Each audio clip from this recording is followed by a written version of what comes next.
رات ہے، اور اس رات کے اندر خصوصیت یہ ہے اس رات کی کہ اس رات کے اندر اللہ پاک نے اپنے محبوب کو اپنا دیدار کروایا، جسے شب معراج کی رات کہا جاتا ہے۔ پیارے آقا علیہ السلام کو اس رات کے اندر معراج کروائی گئی، اور معراج کروانے کے بعد اللہ پاک نے اس رات کے اندر ہم سب کے لیے ایک تحفہ بھی عطا فرمایا، نمازوں کا تحفہ۔ اللہ پاک نے معراج کی رات اپنے محبوب کو نمازیں عطا فرمائی، تو نمازوں کی بھی ہم سب کو پابندی کرنی چاہیے۔ رجب المرجب کے مہینے کے اندر جو روزہ رکھتا ہے، اس کی فضیلت آپ اس حکایت سے لگا سکتے ہیں کہ حضرت عیسیٰ علیہ السلام کا گزر ایک نورانی پہاڑ کے سامنے سے ہوا۔ آپ گزر رہے تھے کہ آپ کو سامنے سے ایک نورانی پہاڑ نظر آیا، واقعی وہ پہاڑ نورانی تھا، چمکدار پہاڑ تھا۔ اللہ پاک نے حضرت عیسیٰ علیہ السلام کی دعا کو قبول فرمایا۔ حضرت عیسیٰ علیہ السلام نے دعا فرمائی کہ اے مالک، یہ اتنا نورانی پہاڑ ہے، اس پہاڑ کو قوت گویائی عطا فرما، اس پہاڑ کو بولنے کی طاقت عطا فرما۔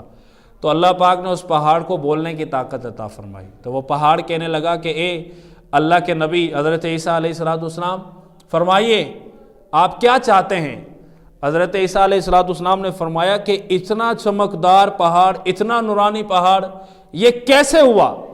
تو وہ پہاڑ کہنے لگا کہ دراصل میرے اندر ایک شخص عبادت کرتا ہے، 600 سال ہو چکے ہیں اس کو میرے اندر عبادت کرتے ہوئے، میں اس کی عبادت کی وجہ سے نورانی ہو چکا ہوں۔ پھر حضرت عیسیٰ علیہ السلام نے دوبارہ اللہ سے دعا کی کہ اے مالک، اس پہاڑ کے اندر جو بندہ موجود ہے، جو عبادت کر رہا ہے، میں اس بندے سے ملنا چاہتا ہوں۔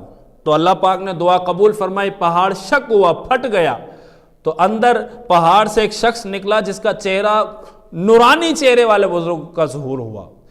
تو حضرت عیسیٰ علیہ السلام نے اس سے پوچھا کہ تم کون ہو؟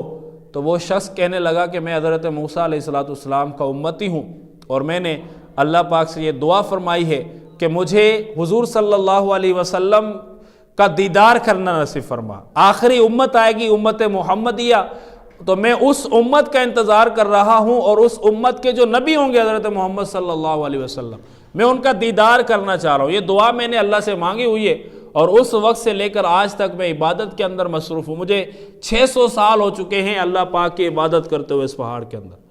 حضرت عیسیٰ علیہ السلام نے فرمایا کہ اس سرزمین پر کیا تجھ سے بھی بڑھ کر کوئی عبادت کرنے والا ہے؟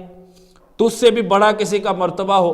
تو وہ شخص کہنے لگا کہ عیسیٰ علیہ السلام، جی ہاں، امت محمدیہ کے اندر یہ خصوصیت اس امت کو حاصل ہے۔ فرمایا کہ امت محمدیہ کے اندر اگر کوئی بندہ رجب کا ایک روزہ رکھے گا، اللہ پاک اس کو 600 سال کی عبادت کا ثواب عطا فرمائے گا۔ کتنی بڑی فضیلت ہے یار۔ آج کل تو زیادہ گرمی بھی نہیں ہے، اور دن بھی چھوٹے ہیں، اور اتنا روزہ محسوس نہیں ہوگا، تو کوشش کریں آپ جو ہے وہ رجب المرجب کے بقیہ جو دن بچے ہیں، ان دنوں کو عبادت کے اندر گزاریں، ان دنوں کا روزہ رکھ کر گزاریں۔ آئیے ایک فضیلت ہم سنتے ہیں 27ویں روزے کی۔ 27 رجب المرجب کی عظمتوں کے کیا کہنے۔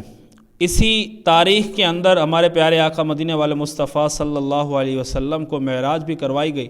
حضرت سلمان فارسی رضی اللہ تعالیٰ عنہ صحابی رسول فرماتے ہیں کہ اللہ عز و جل کے محبوب دانائے غیوب منزہ عن العیوب صلی اللہ علیہ وسلم نے فرمایا، اگر کوئی بندہ 27 رجب کا روزہ رکھتا ہے، اس حالت میں کہ وہ رات کے اندر قیام کرتا ہے، شب معراج کی رات عبادت کے اندر گزارتا ہے، نوافل پڑھ کر گزارتا ہے، اور ساتھ میں دن کے اندر روزہ رکھتا ہے، اور وہ اس دن اور رات کو گناہوں کے اندر نہیں گزارتا، شریعت کے مطابق گزارتا ہے، تو اللہ تبارک و تعالیٰ اس کو 100 سال کے روزوں کا ثواب عطا فرمائے گا۔